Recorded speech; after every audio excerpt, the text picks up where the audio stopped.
Okey, so saya ucapkan selamat datang kepada semua pelajar. Okey, tak kisahlah dari MRSM atau sekolah yang bukan MRSM. Okey, jadi terima kasih saya ucapkan di atas kesudian semualah untuk bersama-sama dengan saya pada malam ini untuk membuat sesi ulang kaji.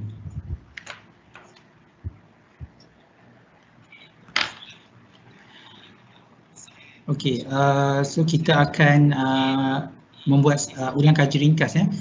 Okey, saya tidak berhasrat untuk menjadikan slot malam ini merupakan satu kelas penuh lah. Okey, saya berharap pelajar-pelajar yang berada dalam sesi ini pada malam ini sudah mempelajarilah serba sikit tentang periodic table. Okey.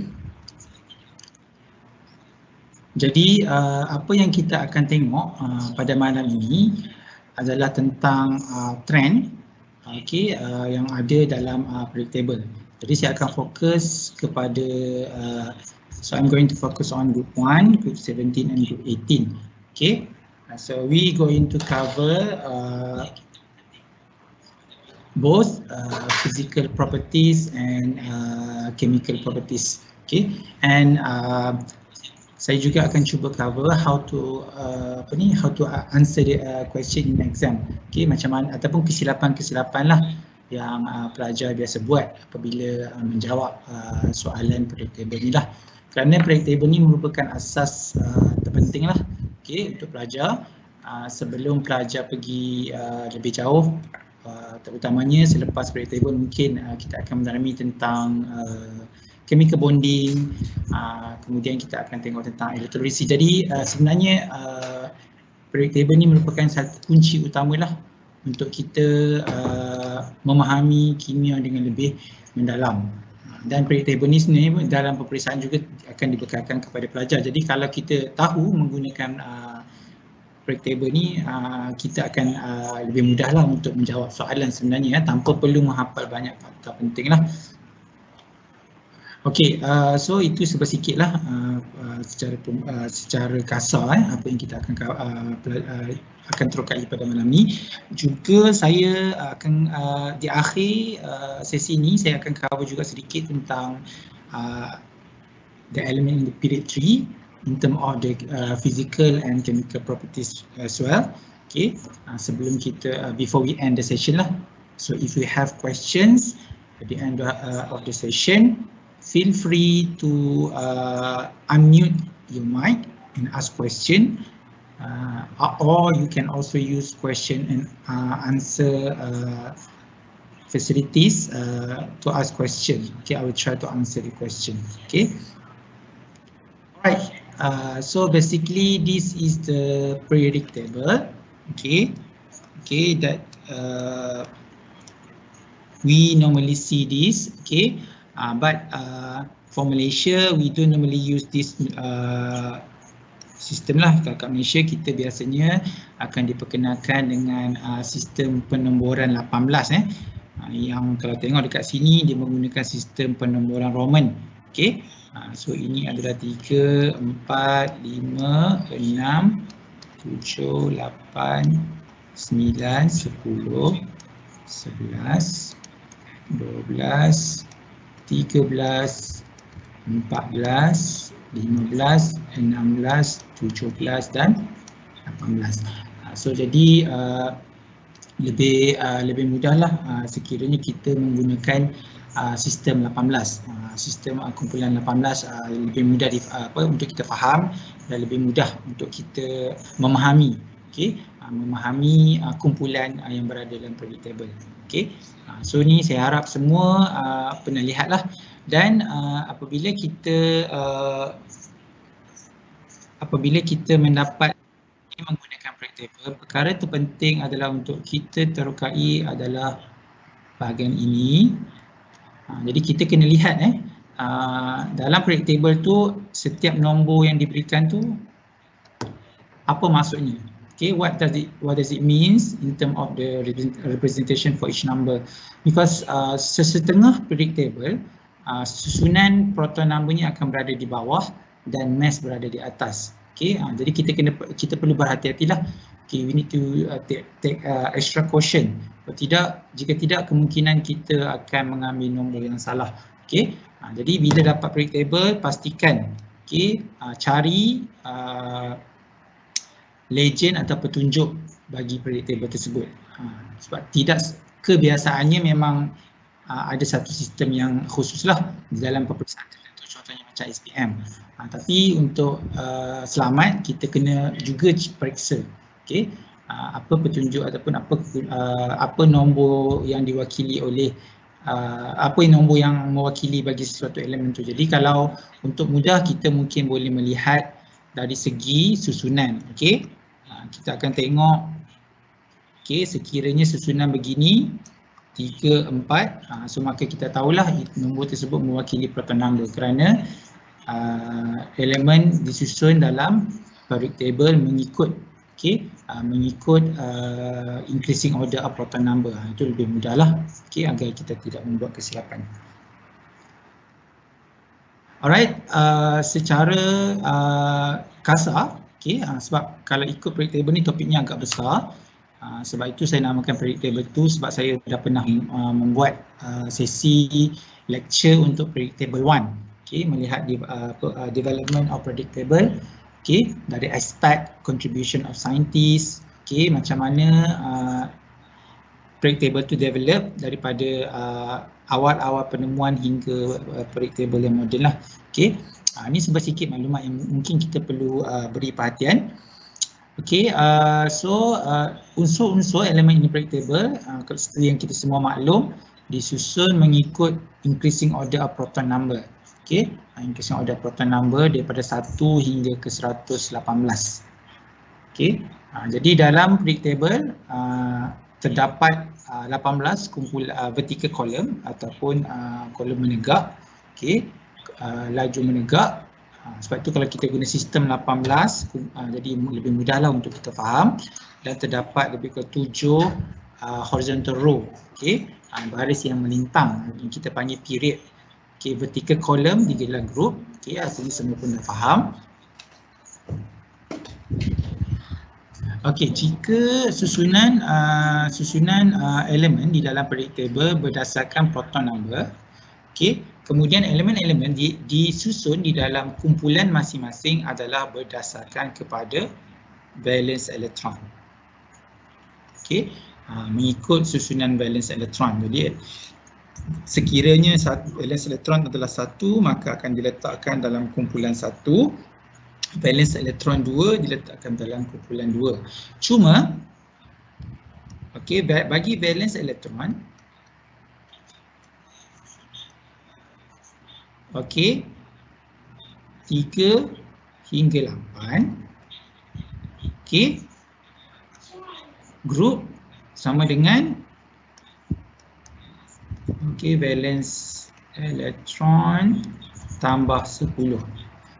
Itu untuk khusus untuk bagi atom yang mempunyai valence elektron lebih dari 2.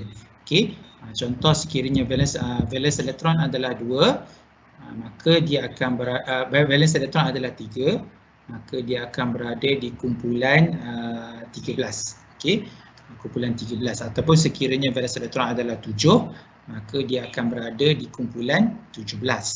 Ini untuk peringkat yang kita tengah belajar sekarang lah. Yang kita tengah belajar sekarang. Alright, kemudian di samping itu juga, di samping kita menggunakan valence elektron sebagai kunci untuk menyusun elemen ke dalam kumpulan, elemen dalam kumpulan juga disusun mengikut similar chemical properties ataupun mengikut sifat kimia yang serupa. Contoh, kalau kita lihat, contoh yang paling mudah untuk kita lihat adalah helium. Helium kalau jika diikut susunan elektron bagi helium adalah 2.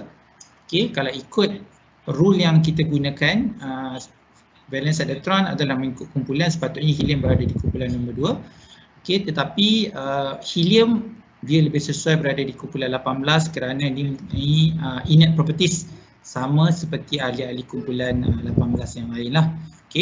Jadi dia berada di kumpulan 18 walaupun valence elektronnya adalah 2. Okey, ini kerana valence elektron telah penuh terisi Okey, telah penuh terisi dengan elektron. Right, itu tentang kumpulan.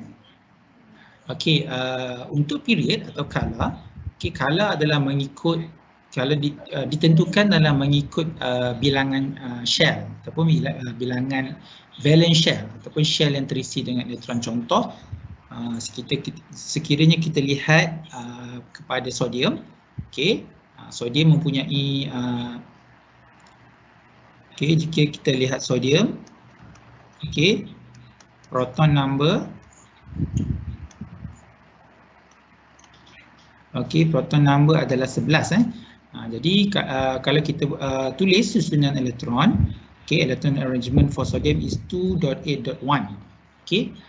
Jadi electron arrangement merupakan satu cara ataupun satu perkara terpenting lah untuk kita gunakan untuk menentukan kedudukan sesuatu unsur di dalam periodic table. Kalau kita lihat, valence elektron adalah 1, bermaksud sodium berada di kumpulan 1. Kemudian sodium mempunyai 3 shell. Jadi sodium akan berada di period nombor 3. Period 3. Jadi kedudukan sodium dalam jadual berkala adalah group 1 period 3. Kesilapan biasa pelajar bila menjawab tentang location, pelajar hanya akan menyatakan kumpulan tetapi tidak menyatakan color ataupun tidak menyatakan period. Jadi salahlah. Kerana dalam satu kumpulan kita boleh ada unsur yang berada pada color 1, color 2, color 3 hingga ke color 7. Jadi kedua-dua maklumat ini perlu disertakanlah sekiranya kita ingin berbincang atau sekiranya kita ingin menyatakan lokasi sesuatu unsur. Alright. Itu sebersikit tentang basic periodic table. Jadi sebelum kita masuk dengan lebih mendalam, mari kita sama-sama cuba selesaikan soalan ni. Nak tengok, sekadar ingin melihat sejauh mana kita memahami konsep asas periodic table. Soalannya, so element X has proton number of 17. Where is the location of element X in periodic table? Jadi saya bagi masa lebih kurang 2 minit untuk semua pelajar menyelesaikan soalan ni. Boleh mula sekarang selama 2 minit.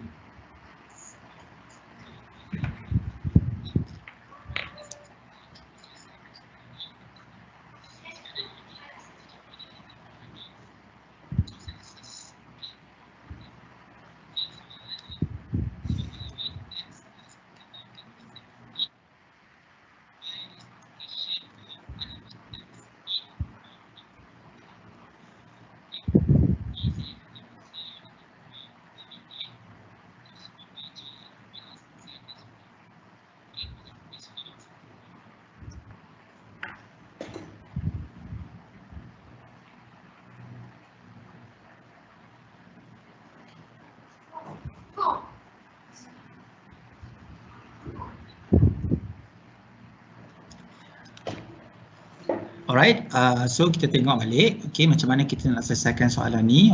Proton number adalah 17. Proton number adalah, so for atom,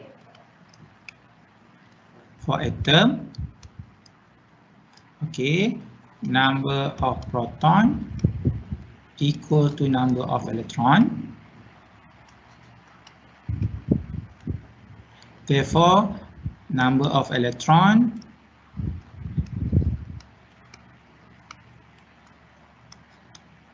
for X is 17.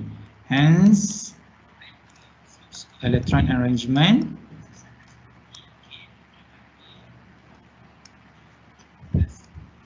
is 2.8.7. Therefore, location of element X in periodic table is group 17 period 3.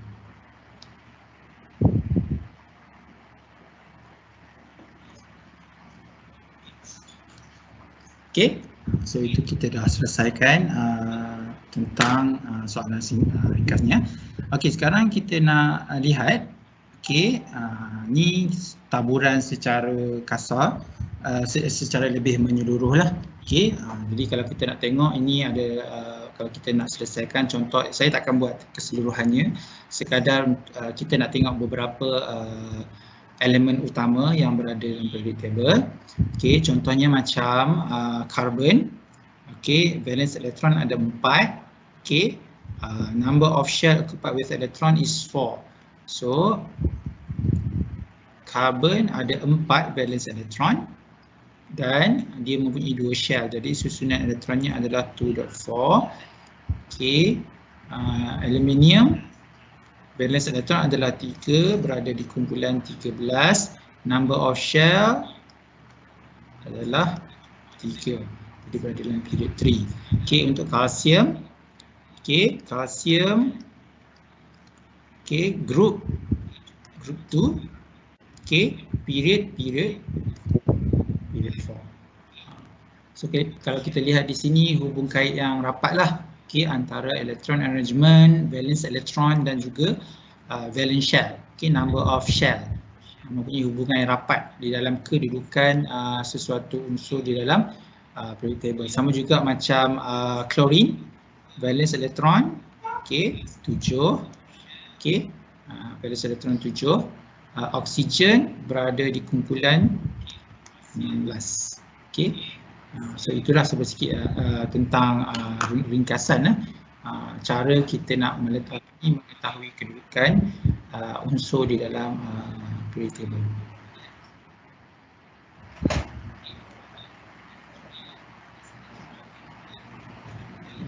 Alright, so sekarang kita nak melihat, okay, perkara pertama, yang perkara yang kita akan cover hari inilah. Kalau kita tengok pada awal tadi, kita akan cover tentang trend, okay. Apa sebenarnya sifat perkalaan lah, sifat perkalaan di dalam periodic table. Okay, so saya akan ringkas buat secara rumusan okay, bagi kesemua sekali. Okay, so pertama sekali kita akan melihat dari aspek physical properties, okay. Physical properties bagi unsur-unsur, okay, dalam periodic table. Okay, untuk silibus SPM dan juga IGCSE sebenarnya kita hanya perlu mengetahui, mempelajari dengan secara mendalam hanya untuk kumpulan 1, okay, kumpulan 1, okay, kumpulan 17 dan kumpulan 18, okay, dan period 3. Jadi kita tidak perlu risaulah, okay.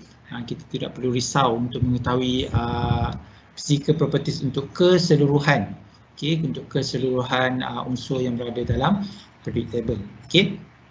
Dan kita juga perlu mengetahui sedikit tentang sifat-sifat transition element, okay, sifat-sifat transition element. Jadi kita perlu tahu sedikit lah agar lebih mudah, okay, untuk kita memahami ataupun menguasai topik ni. Alright, so untuk dalam kumpulan, okay, cara kita mengetahui sifat-sifat unsur adalah dengan cara menuruni kumpulan. Okay, daripada menuruni kumpulan kita akan tengoklah perbezaan sifat yang berlaku, sama ada dari segi sifat-sifat fizikal atau sifat kimia. Okay, untuk melihat sifat fizikal, kita hanya akan fokus kepada beberapa properties lah atau beberapa sifat. Pertama, atomic size, okay, size of atom, okay, melting point and boiling point, dan juga density, okay. So 3 lah yang paling utama sifat-sifat unsur di dalam periodic table. Okay, kalau kita lihat menuruni kumpulan or going down the group, untuk kesemua unsur yang berada di dalam kumpulan 1, kumpulan 17 dan kumpulan 18, okay, kesemuanya atomic size akan meningkat. The atomic size increases, okay, due to the increase in valence shell occupied by electron. Okay, kalau kita lihat contoh di sini okay, contoh kita bermula dengan lithium. Okay, lithium berada pada color 2, okay, sodium berada pada color 3 dan potasium berada pada color 4. Dan kalau di sini kita boleh melihat dengan jelas, okay, kita boleh melihat dengan jelas bagaimana atomic size meningkat disebabkan oleh pertambahan. Kalau tengok, lithium mempunyai 2 shell, sodium mempunyai 3 shell dan potasium mempunyai 4 shell. Ini yang kita kata seperti gambar bukit. Maksudnya going down the group, okay, going down the group, size increase. Okay, why size increase? Because the number of valence shell, ni jangan lupa disebut, number of valence shell occupied by electron increase. Okay, so jadi untuk property kita yang pertama untuk atomic size, jadi untuk kesemua kumpulan 1, kumpulan 17 dan kumpulan 18, kesemuanya meningkat dari segi atomic size ataupun size atom, atau sometimes also called atomic radius, okay, which is also the same lah, okay, merujuk kepada size. Okay, kedua, density. Density also increase, okay. Sebab kalau kita tak perlu hafal sebenarnya, kalau kita memahami perkara ni daripada perkara asas, contohnya macam size, apa yang menyebabkan size meningkat disebabkan oleh shell. Jadi apabila kita menulis electron arrangement, kita sudah mengetahui perbezaan size antara satu unsur dengan satu unsur yang lain. Okay. Sama juga macam density. Okay, density ada hubung kait antara mass and also volume. Okay. So kalau kita tengok menuruni kumpulan, size meningkat dengan secara secara langsung. Apabila size meningkat, isi padu juga akan meningkat. Okay. So apa lagi yang meningkat apabila menuruni kumpulan? Of course mass juga akan meningkat kerana bilangan proton juga bertambah. Okay, mass pun akan meningkat. Secara tidak langsung ketepatan juga akan meningkat. Okay, so dia hubung kait langsung lah antara size dengan ketepatan. So jadi senanglah kita nak ingat size. Okay, bila size increase, density also increase. Okay, dua sifat yang pertama lah, dua property yang pertama dalam physical property yang pertama dalam kumpulan. Okay, size. Dan kita perlu faham ni betul-betul kerana dia mempunyai hubung kait yang sangat rapat. Selepas ini, terutamanya size dengan sifat-sifat kimia bagi unsur. Okey, yang terakhir melting point dan boiling point. Ini sedikit berbeza antara kumpulan. Okey, contohnya bagi kumpulan 1, okey, melting point and boiling point decreases. Okey, decreases. Kenapa decrease? Pertama disebabkan size. Okey, pertama disebabkan size. So apabila size meningkat, apa yang berlaku? Kerana kumpulan 1 merupakan kumpulan semua unsur bersifat logam. Okay. So logam apabila berada dalam keadaan pepejal, dia sebenarnya mempunyai mempunyai terikat secara menggunakan metallic bond, ikatan logam. Okay, jadi apa yang berlaku apabila saiz semakin besar, okay, so kalau kita tengok ni saiz contohnya macam potasium, bila saiz semakin besar berbanding dengan sodium, apa yang berlaku? Bila saiz semakin besar, nuclear force of attraction towards valence electron getting weaker. Sebab kalau tengok sodium dengan potasium, okay, jarak antara valence electron dengan nukleus untuk potasium lebih besar lah berbanding dengan sodium. Jadi daya tarikan dari nukleus terhadap valence electron untuk sodium lebih lemah lah. Okay, sebab jaraknya lagi besar. Bila jarak lagi besar, maka metallic bond tu akan semakin lemah. Okay, metallic bond ni adalah daya tarikan nukleus terhadap elektron yang sea of mobile electron yang berada dalam logam. Okay, jadi secara tidak langsung bila ikatan tersebut lemah, zarah-zarah logam akan mudah untuk menjauhi antara satu sama lain lah disebabkan oleh daya tarikan yang lemah. Okay, jadi going down group 1. Okay, melting point and boiling point decreases sebab apa? Pertama sebab size, increase in atomic size. So bila atomic size increase, distance between nucleus and valence electron getting further. So bila distance further, apa berlaku? Daya tarikan nukleus terhadap valence electron pun makin lemah. So bila makin lemah maka metallic bond pun akan menjadi semakin lemah juga. Okey, jadi untuk mudahlah untuk low heat is required lah, jadi tenaga haba yang kecil yang rendah diperlukan untuk overcome the forces.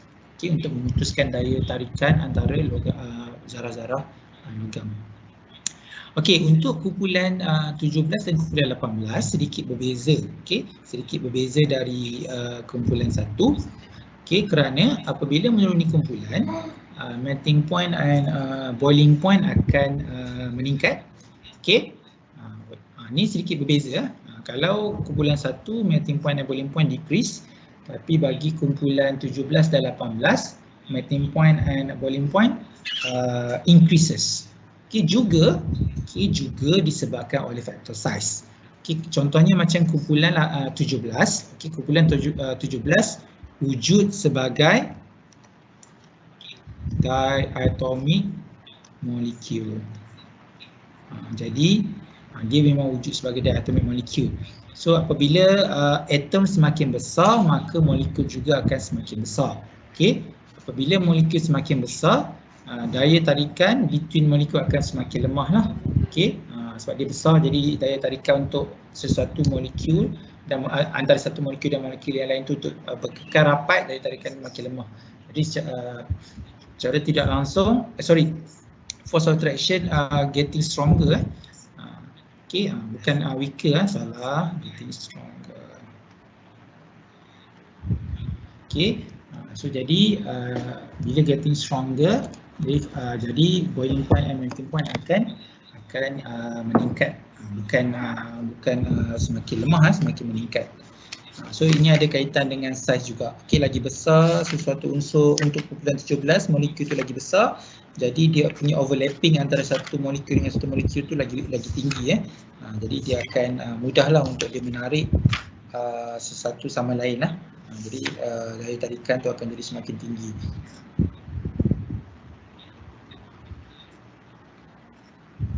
Okey, jadi saya kena check balik. Okey, sekiranya terdapat maklumat yang salah. Okey, saya akan kembali semula lepas ni. Okey, kita tengok. Okey, lagi satu. Okey, sebab kita dah tengok physical properties untuk group 1. Okey, jadi kita tengok balik. Okey, kita dah lihat semula soalan dan jawapan. Kali ni sebab soalan ni agak panjang, jadi saya tidak berhasratlah untuk semua pelajar menjawab. Okey, cuma saya dah bagikan contoh jawapan. Okey, explain why potassium has higher melting point than lithium. Okey, 4 markah dan saya sudah bagikan jawapan. Okey, jadi saya bagi masa kepada pelajar untuk melihat berapakah markah yang mungkin diperoleh sekiranya jawapan sebegini diberikan dalam peperiksaan. Okey, untuk 4 markah. Okey, jadi saya bagi masa sekejap saja dalam masa 2 minit untuk tengok betul-betul, kerana ini adalah jawapan yang biasa yang kita jumpalah dalam peperiksaan. Okey, jadi saya bagi masa 2 minit untuk melihat dan cuba fikir dan cuba beri markah. Berapa markah yang boleh diperoleh.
Okay, so dah tengok semua.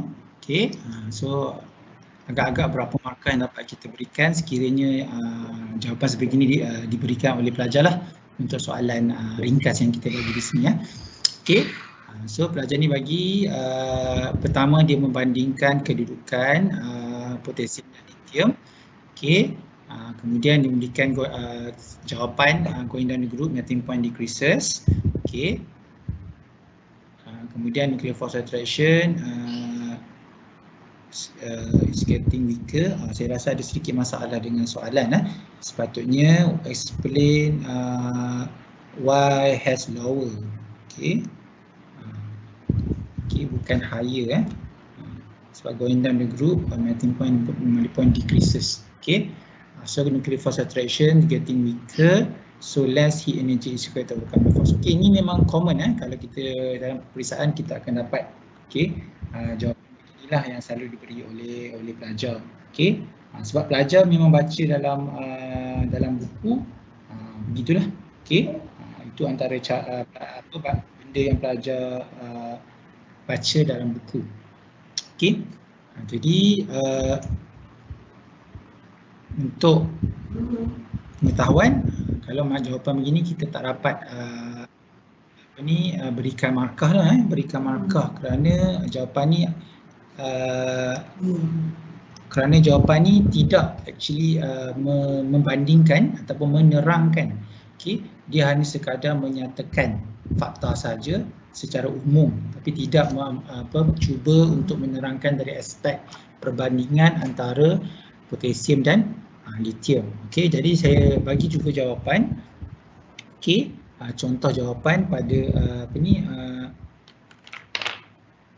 contoh jawapan yang sepatutnya lah pelajar berikan. Okay, sepatutnya pelajar berikan untuk 4 markah. Okay, so kalau tengok poinnya masih 4.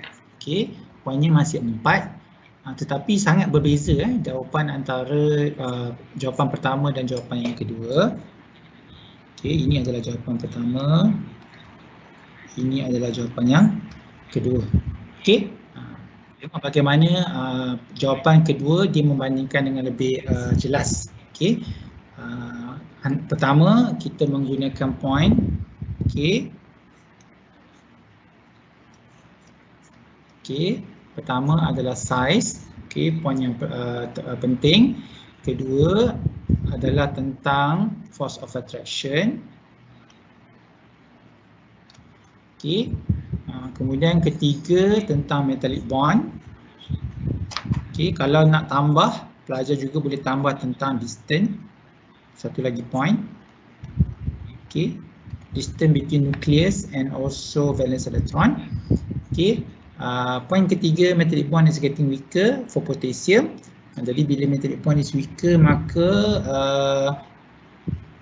heat energy required is less lah. Okay, sebab bond tu dah lemah, jadi heat energy required is less. Jadi bila heat yang kita gunakan tu sedikit, maka melting pointnya pun akan rendah lah, akan rendah. Jadi cuba tengok macam mana jawapan yang pertama tu nampak seakan-akan betul, tetapi kerana tidak membandingkan ataupun menguraikan dengan tepat, maka tidak agak sukarlah untuk mendapat markah lah. Okay, jadi benda ni poinnya hampir serupa tapi diolah, okay, mengikut kehendak soalan. Kerana kehendak soalan meminta kita menerangkan, tidak menyatakan. Soalan tidak meminta state the trend going down the group. Okay, tapi soalan meminta kita menerangkan kenapa antara potasium dan lithium melting point ataupun boiling point itu berbeza. Okay, itu antara contoh lah, contoh soalan untuk soalan physical properties lah. Okay, untuk kumpulan 1. Okay.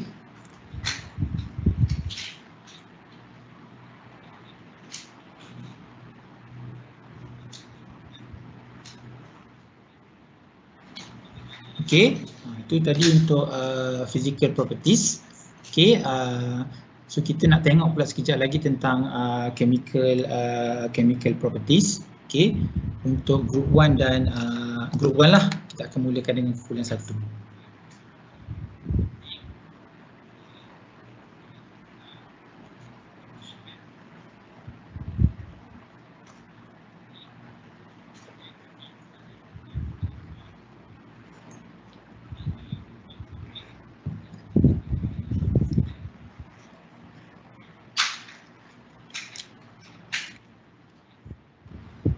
Okey, untuk sebelum kita masuk chemical properties untuk kumpulan 1, okey, saya ada satu video yang ingin saya kongsi. Okey, saya rasa mungkin ada pelajar yang pernah melihat video yang saya ingin paparkan ni. Okey, video tentang tindak balas antara alkali metal kumpulan 1, logam kumpulan 1 dengan air. Okey, mungkin ada juga pelajar yang pernah melaksanakan eksperimen ini dalam amal, ataupun mungkin ada guru yang melaksanakan secara demonstration sebab eksperimen ini agak berbahaya. Okey, jadi kita akan tengoklah supaya kita akan nampak lebih jelas trend reaktiviti tersebut sebelum kita dapat bincangkan dari segi aspek chemistry lah. Okey, kita akan tengok tindak balas antara logam kumpulan 1 dan air. Okay, the reaction between group 1 alkali metal with water.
Okey, so tadi kita dah tengok lah.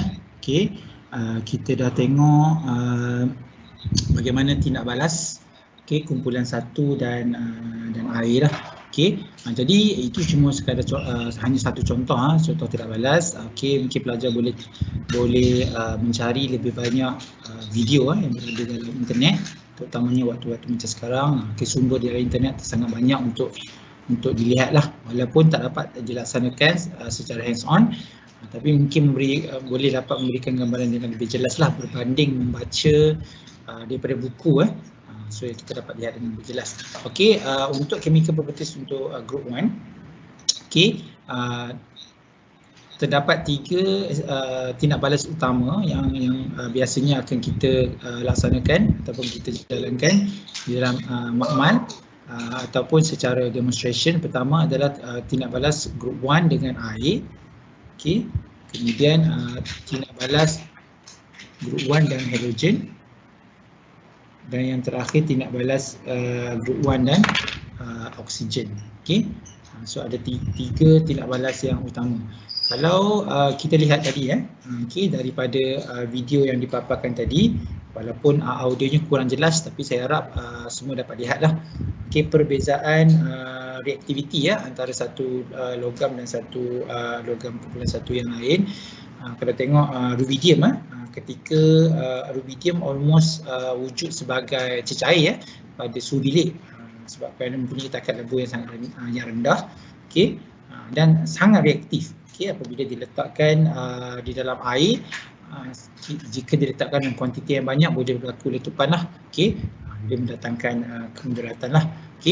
Jadi kita nak tengok apa, walaupun seperti yang kita ketahui, sifat kimia sesuatu unsur ditentukan oleh valence elektron yang adalah, okey, oleh kerana semua kumpulan satu berada di dalam mempunyai satu valence elektron, jadi kesemuanya mempunyai sifat-sifat kimia yang serupa.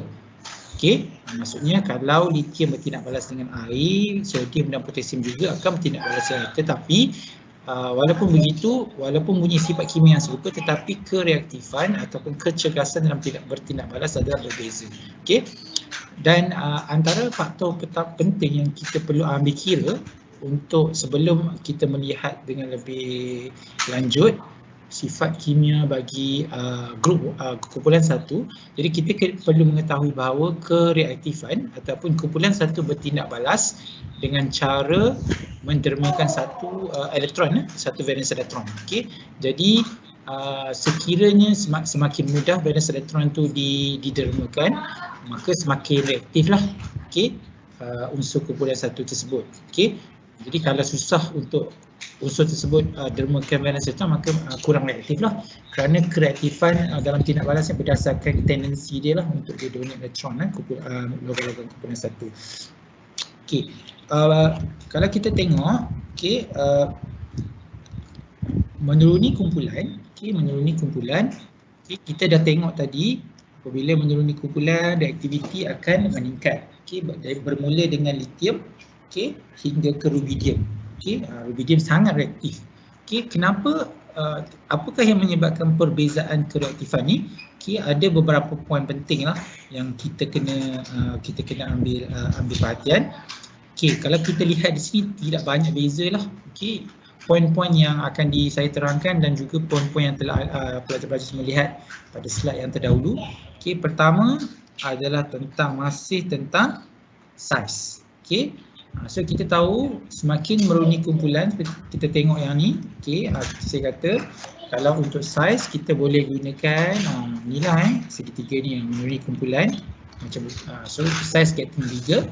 Okey, so kita tahu semakin menuruni kumpulan saiz, okey, atom bagi logam kumpulan satu semakin besar. Okey, so apa yang berlaku seperti juga tadi, so apabila saiz semakin besar, maka distance, jarak, okey, tadi saya kata jarak, okey, distance between nucleus and valence electron getting further. Okey, so maka jarak antara nukleus dan valence elektron semakin jauh. Apabila jarak semakin jauh, maka force of attraction getting weaker.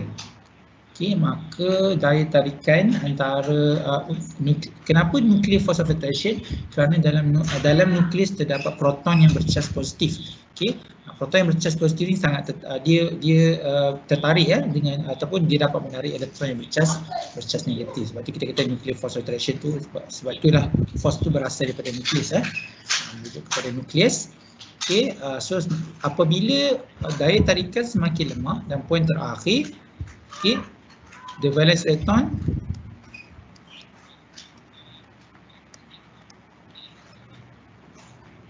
okey, apabila daya tarikan semakin lemah, maka valence electron getting easier to be donated. Okey, maka valence electron makin lama makin mudah lah untuk didermakan. Jadi bila semakin mudah didermakan, maka dia akan jadi semakin efektif lah.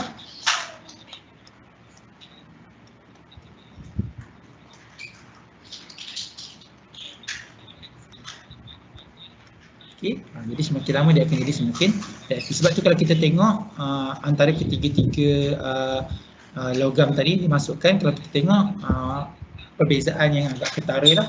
Okay. Perbezaan yang agak ketara antara litium dan potasium, kerana potasium ni lebih besar lah, lebih besar saiz tindak balas. Dan kita juga boleh lihat trend yang sama lah kalau kita tengok tindak balas antara logam kumpulan satu dan oksigen, dan juga tindak balas antara logam kumpulan satu dan halogen. Okay.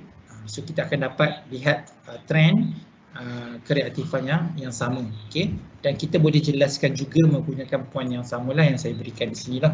Okay. So dia akan pelajar mudah untuk melihat.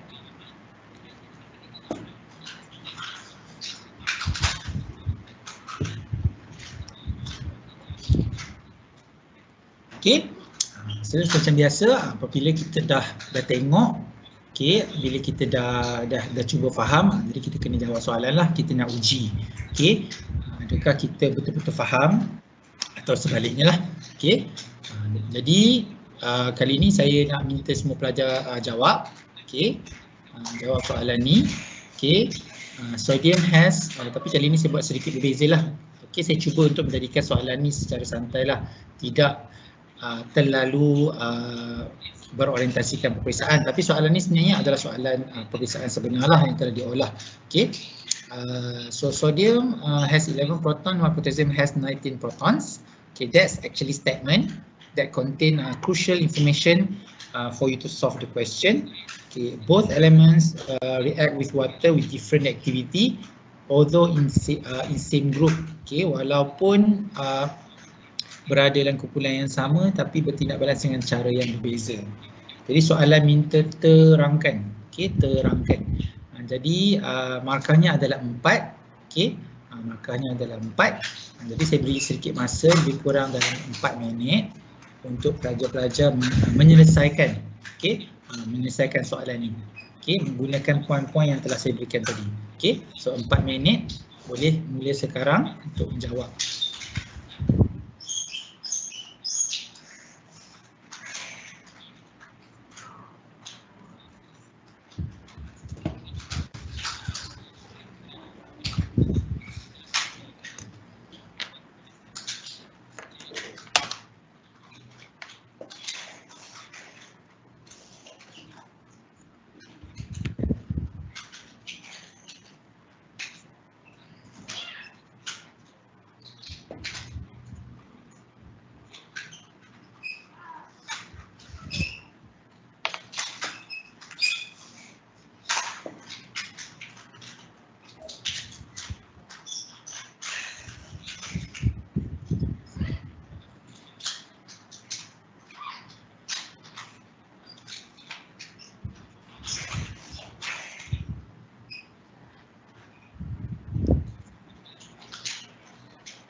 Okay, so ini jawapan sebenarnya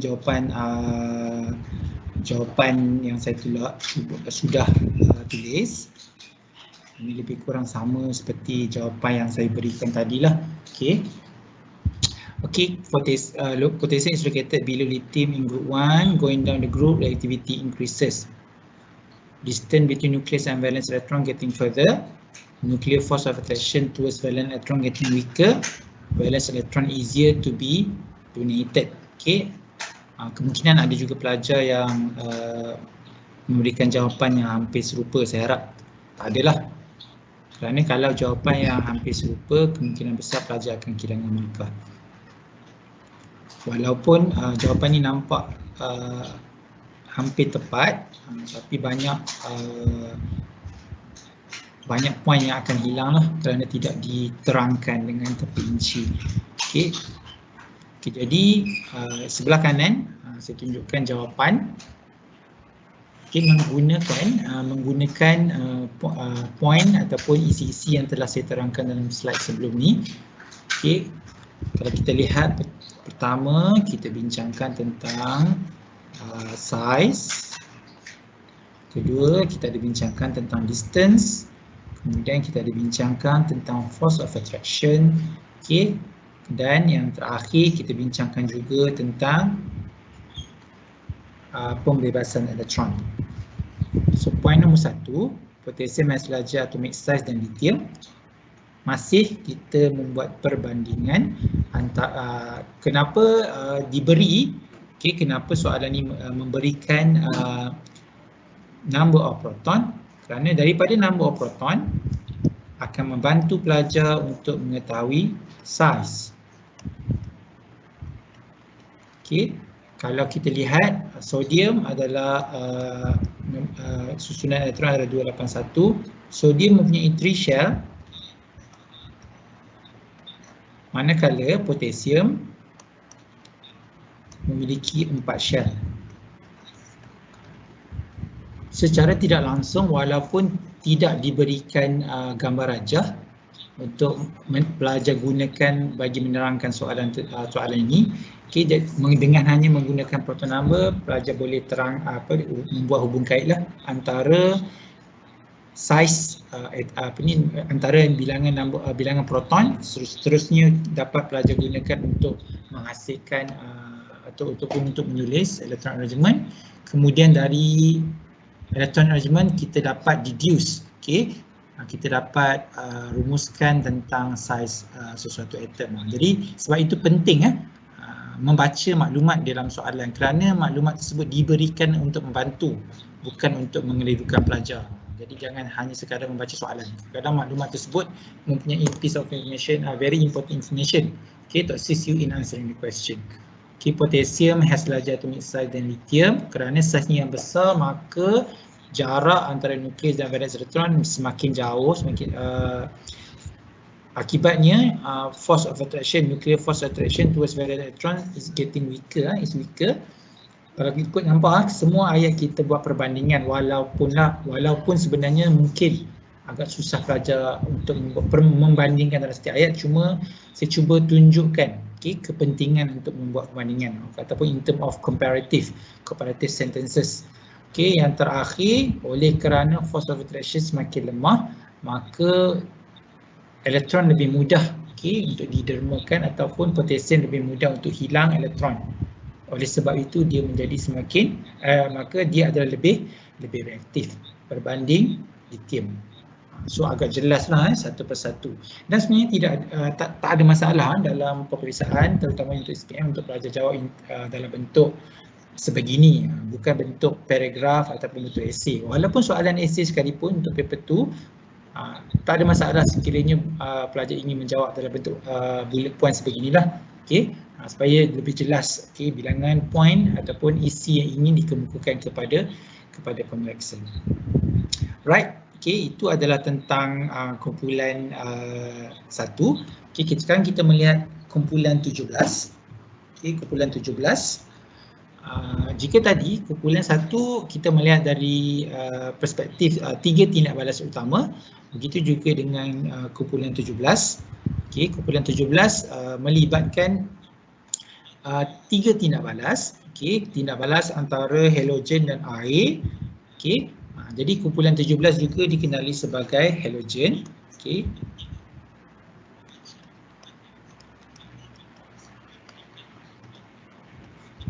Okay, kumpulan 17 juga dikenali sebagai halogen. Okay, so kemudian tindak balas yang berikutnya adalah tindak balas halogen dengan besi, okay, dengan ferrum ataupun dengan iron. Dan yang terakhir tindak balas dengan alkali lah. Okay, kalau tadi kita lihat kumpulan 1, prinsip asas tindak balas, kereaktifan dalam tindak balas adalah dengan melihat kebolehan ataupun tendency for the atom to release electron. Bagi kumpulan 17, perkara yang sebaliknya berlaku kerana grup 17 terdiri daripada bukan logam. Jadi bukan logam biasanya tidak menerima elektron lah. Sebaliknya, kereaktifan kumpulan 17 adalah yang berlawanan dengan kumpulan 1. Jadi kereaktifan kumpulan 17 adalah berdasarkan kemampuan untuk atom menerima elektron. Okay, jadi berbeza dengan kumpulan 1. Jika kumpulan 1 kemampuan untuk donate, okay, kalau kumpulan 17 adalah kemampuan untuk receive. Okay, the higher the tendency to receive, the more reactive lah for the atom. Okay, itu kalau kita faham matlamat prinsip asas kereaktifan ni agak mudahlah untuk kita hurai. Okay, so going down group 1, what happened? Okay, reactivity decreases. Ini pun juga opposite dengan kumpulan 1. Kalau kumpulan 1 going down increases, kalau kumpulan 17 reactivity decreases. Kenapa decreases? Okay, atomic size getting bigger. Again, size play important role. Okay, atomic size getting bigger. Point yang kedua pun serupa. Bila atomic size getting bigger, the distance between nucleus and valence shell. So ini sedikit berbeza lah. Kalau untuk grup 1, distance antara nukleus dan valence elektron, kerana valence elektron tu yang ditarik oleh nukleus. Tetapi untuk kumpulan 17, dia perlu menarik elektron daripada sumber lain masuk ke dalam valence shell. Okay, jadi sebab itulah kita gunakan di sini distance between nucleus and valence shell is getting further. So bila distance tersebut semakin jauh, jadi nuclear force attraction towards electron getting weaker, bukan towards valence electron, towards electron. Saya sengaja buat strike through supaya jelas. Okay, untuk point ini kita perlukan tarikan untuk elektron, bukan untuk valence elektron saja. Sebab kumpulan 17 dia perlu menerima elektron. Jadi daya tarikan itu adalah untuk elektron lain juga. Okay, masuk ke dalam dia punya valence shell. Okay, jadi the strength bila semakin lemah, maka the strength untuk menarik elektron ke dalam valence shell semakin lemah lah. Okay, bila force of attraction lemah, maka kekuatan untuk menarik elektron lain ke dalam valence shell juga semakin lemah. Jadi bila semakin lemah, jadi semakin susahlah untuk, okay, more difficult lah.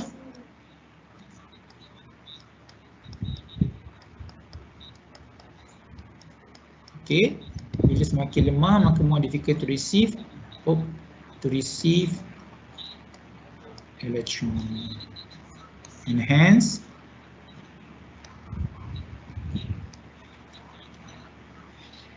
getting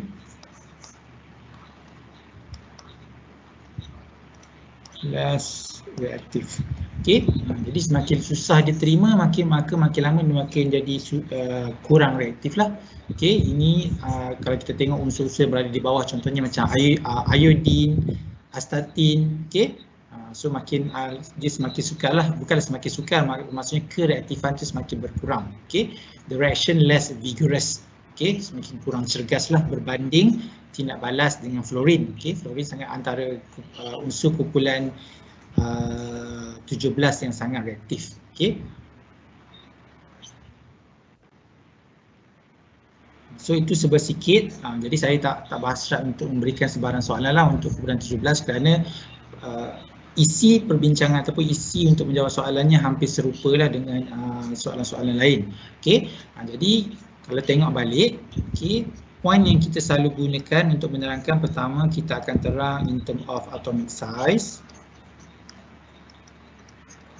Okay, kedua distance between nucleus and electron. Kemudian nuclear force of attraction, dan yang keempat yang akan kita gunakan adalah tendency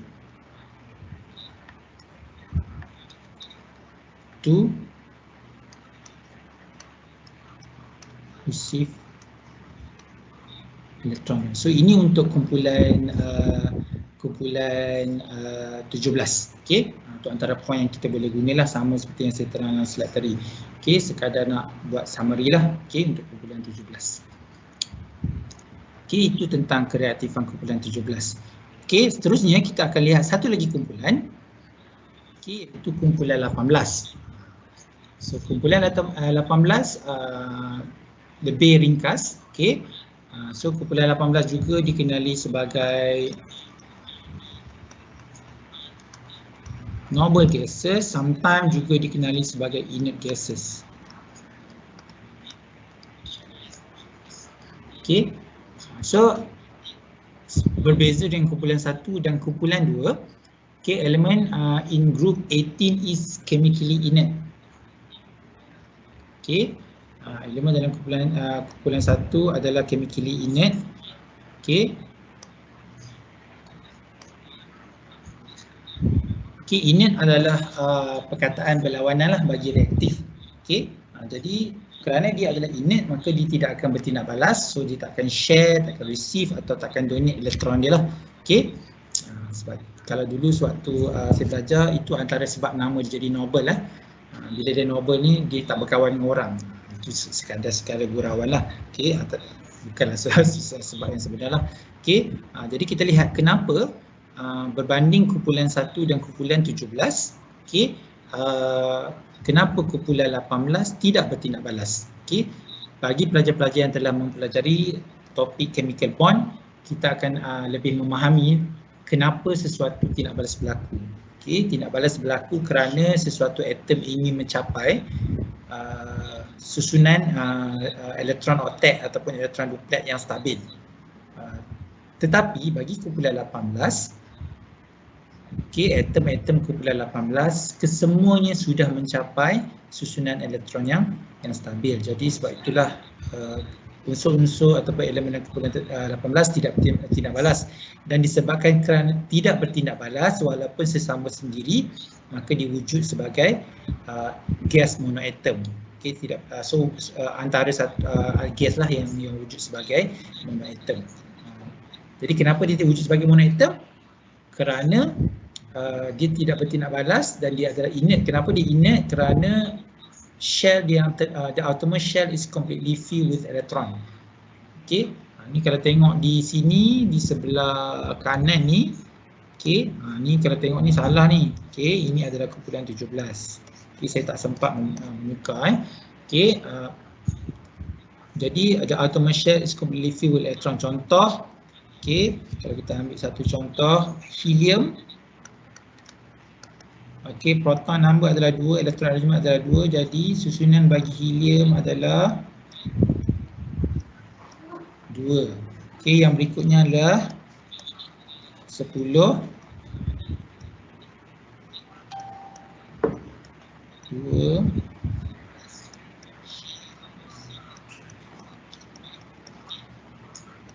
4. Okey, ini adalah dua contoh susunan elektron, okey, bagi atom dalam kumpulan 18. Okey. Okey, ini adalah neon. Okey, 28. Kalau kita lihat bagi helium sudah mencapai stable duplet electron arrangement, manakala neon pula sudah mencapai stable octet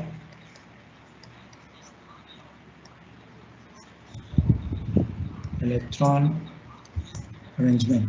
Okey, jadi kalau tengok the outermost shell ataupun shell paling luar ataupun petala paling luar sudah penuh. Okay, untuk helium sudah tidak boleh diisi lagi kerana shell pertama hanya boleh diisi dengan 2 elektron. Jadi dia oleh yang sebab yang demikian dia tidak akan bertindak balas. So atom can no longer, ini banyak tertinggal ni, can no longer share, receive or donate elektron. Jadi atom dalam kumpulan 18 tidak lagi boleh untuk berkongsi, menerima atau mendermakan elektron. Okey, itu adalah sebab kenapa atom kumpulan 18 tidak reaktif. Sebab kadang-kadang soalan tanya kenapa atom kumpulan 18 wujud sebagai monoatom. Pelajar biasanya kata dia wujud sebagai monoatom kerana dia inert. Bukan, dia wujud sebagai monoatom, ini adalah penerangannya lah. Ini adalah alasan. Okey, dia wujud sebagai monoatom sebab dia tidak bertindak balas. Kenapa dia tidak bertindak balas? Kerana dua poin utama ni lah. Atau shell is completely filled with electron, dan poin yang kedua disebabkan shell yang terluar ataupun petala paling luar sudah penuh, maka atom tersebut can no longer share, dia tidak lagi boleh untuk berkongsi, menerima atau donate elektron. Jadi dia kekal lah sebagaimana di keadaan atom yang sedia ada lah, dan tidak akan bertindak balas. Okey, itu adalah sifat unik kumpulan 18. Jadi kita sudah tengok lah tadi tiga kumpulan utama dari segi sifat kimia yang sangat bertentangan antara satu sama lain. Okey, kumpulan satu iaitu kumpulan logam metal, alkali metal ataupun logam alkali bersifat logam, bertindak balas dengan cara mendermakan elektron. Kumpulan 17 pula adalah kumpulan bukan logam, non metal, which is halogen, react by receiving electron. Dan kumpulan 18 berbeza sebab tidak bertindak balas langsung, tidak menerima, tidak menderma ataupun tidak berkongsi elektron. Okey, kongsi elektron ni mungkin kita akan tengok dalam topik chemical bond nantilah, dan topik covalent.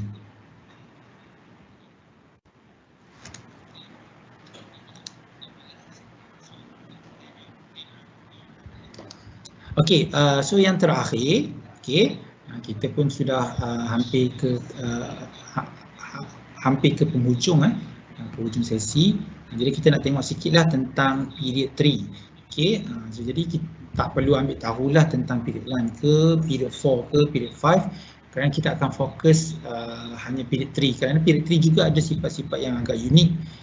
Okey, agak unik berbanding period lain juga. Okey, dalam period 3 ni disenaraikan di bawah. Kalau tengok unsur-unsur yang berada di dalam period 3 daripada kumpulan-kumpulan yang berbeza.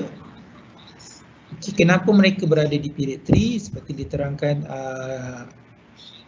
pada awal-awal sesi tadi. Okey, period ditentukan oleh number of shell. So kalau tengok susunan elektron arrangement, okey, kesemuanya menunjukkan 3 shell.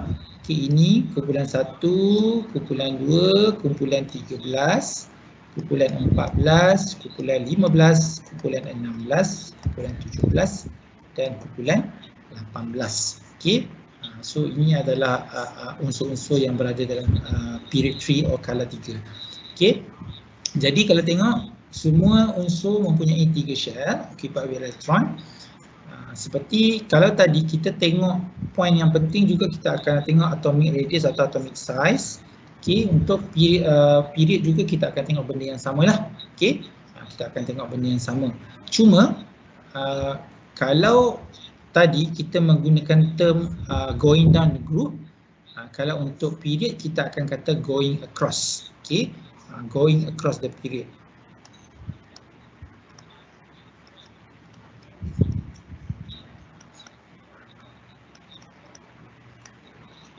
Okay, going across the period.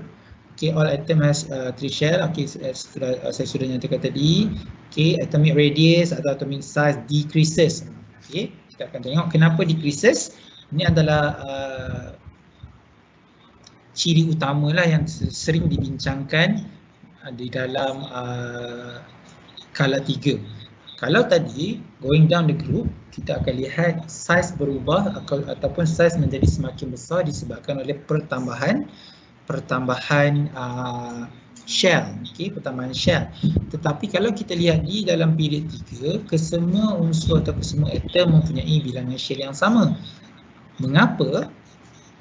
Sepatutnya kesemuanya mempunyai saiz yang sama disebabkan oleh bilangan shell yang sama. Tetapi sebaliknya berlaku, atomic radius untuk across the period adalah semakin mengecil. Atomic radius decreases. So kenapa decrease? So kita kena lihat kembali apa sebenarnya yang berlaku pada period 3. Kalau kita lihat bermula dengan sodium, sodium mempunyai tiga shell. Mempunyai 3 shell dengan bilangan proton adalah 11 yang berada di dalam nukleus. Apabila kita when we go across the period, what happen? Kita akan dapati bilangan proton akan bertambah. Bilangan proton akan bertambah dengan 1 unit lah daripada satu kumpulan kepada kumpulan yang lain. So apabila bilangan proton bertambah, secara tidak langsung kita proton tersebut menyumbang kepada daya tarikan daripada nukleus. Ini yang disebut di sinilah. This is due to the increases nuclear of attraction, nuclear force of attraction lah. Jadi bila proton bertambah, maka nuclear force of attraction pun akan bertambah. Bermaksud antara sodium dengan argon, nuclear force of attraction dalam argon lebih tinggi kerana argon mempunyai lebih bilangan proton. So argon mempunyai 7 bilangan proton lebih daripada sodium. Jadi daya tarikan nukleus dari nukleus kepada valence elektron adalah lebih tinggi bagi argon. Jadi apabila daya tarikan itu bagi tinggi, so the electronegativity of element increase. Ini juga di samping saiz berkurang, electronegativity juga increase. Kenapa electronegativity increase? Sebab tadi kalau kita tengok kumpulan electronegativity adalah tendency to receive electron.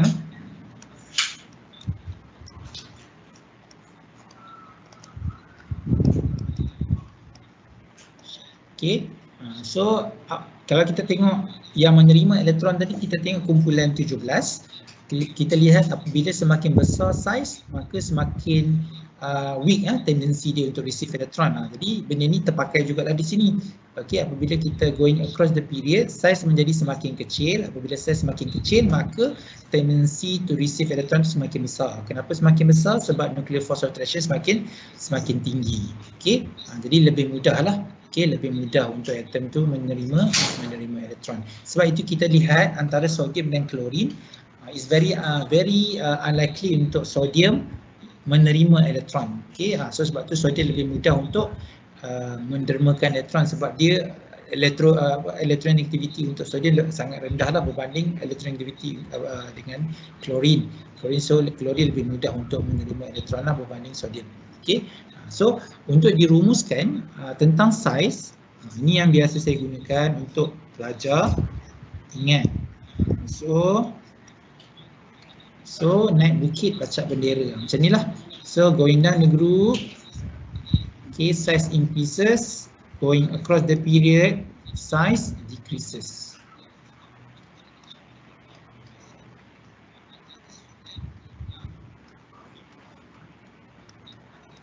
Jadi ini untuk mudah ingat lah, sebab size ni sangat penting sebab kita gunakan almost kesemua ciri, sama ada fizikal ataupun chemical properties atau physical properties, kesemuanya menggunakan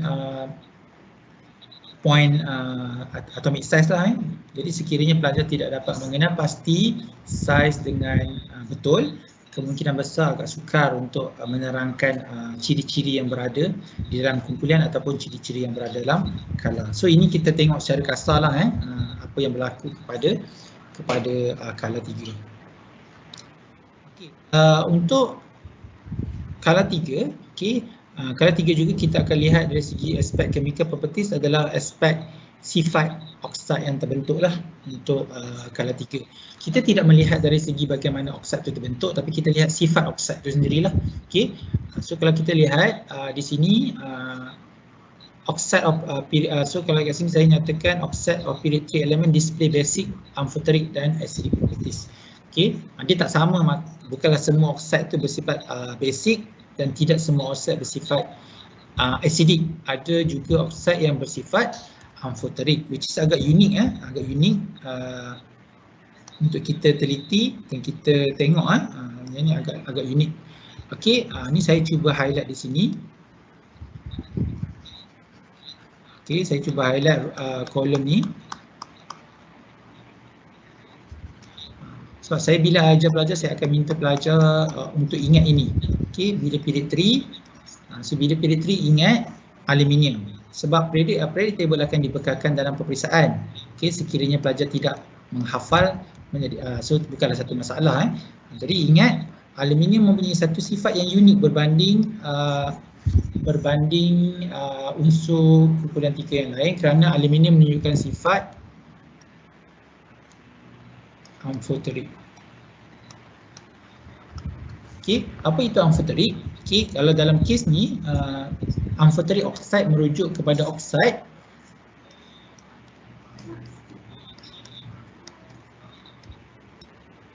merujuk pada oxide that can react with both acid and alkaline. Okey, ni agak unik agak unik kerana dia boleh bertindak balas dengan kedua-duanya sekali. Okey, kalau basic oxide dia hanya boleh bertindak balas dengan asid. Okey, kalau acidic oxide dia hanya boleh bertindak balas dengan alkali. Tapi kalau amphoteric oxide dia boleh bertindak balas dengan kedua-dua sekali. Okey, so kalau dalam makmal kebiasaannya kita akan menjalankan uji kaji ringkas dengan mencampurkan sama ada sodium oxide atau magnesium oxide di dalam asid, kemudian aluminium oxide dalam asid. Kita akan dan kebiasaannya kita akan gunakan silikon dioxide. So kita campurkan ke dalam asid dan campurkan ke dalam alkali. Kita akan lihatlah yang mana satu boleh larut. Okey, kebiasaannya jika dia larut maka akan berlaku tindak balas lah. Okey, so dalam this case kalau kita letak aluminium oxide dia akan larut dalam kedua-dua lah. Dalam asid pun dia larut, dalam alkali pun dia larut. Maksudnya berlaku tindak balas lah. Kalau sodium oxide hanya akan larut di dalam asid tetapi tidak larut di dalam alkali. Manakala silikon oxide pula dan seterusnya lah. Okey, sebab silikon oxide ni adalah pepejal yang sangat mudah. Okey, ini acidic. Okey, ini adalah basic. So agak mudah lah. So dalam nanti kalau dalam exam tak ingat, buka periodic table cari aluminium je. So cari aluminium, tahulah aluminium itu adalah amphoteric. Okey, jadi kita pun sebenarnya kita dari bila kita mempelajari tentang chemical properties group 1, kita dah tahulah group 1 bila dia bertindak balas dengan oksigen akan menghasilkan oksida yang bersifat alkaline kalau kita tambah air. Jadi itu sedikit membantu kita untuk jawab soalan lah. Okey, jadi kita tak perlu hafal kesemuanya, jadi kita kena faham. Okey, bila kita faham akan lebih mudah lah untuk kita menjawab soalan lah. Okey, jadi kita dah cover almost kesemua sekali. Okey, daripada awal sesi tadi pada jam 9 malam. Okey, hingga sekarang so kita dah cover hampir kesemua sekali lah benda yang kita nak cover. Jadi untuk sebagai penutup, okey, sebelum saya tutup sesi ni, ada beberapa soalan penting lah. Okey, mungkin dapat digunakan oleh pelajar semua untuk memeriksa kefahaman sepanjang sesi yang telah berlangsung. Sekiranya soalan-soalan ini dapat dijawab, bermaksud maklumat yang cuba saya sampaikan semenjak awal sesi tadi maksudnya telah sampailah. Jadi dengan cara ini kita dapat check, kita dapat buat self check kefahaman kita tentang periodic table. Sebab periodic table ni agak factual lah.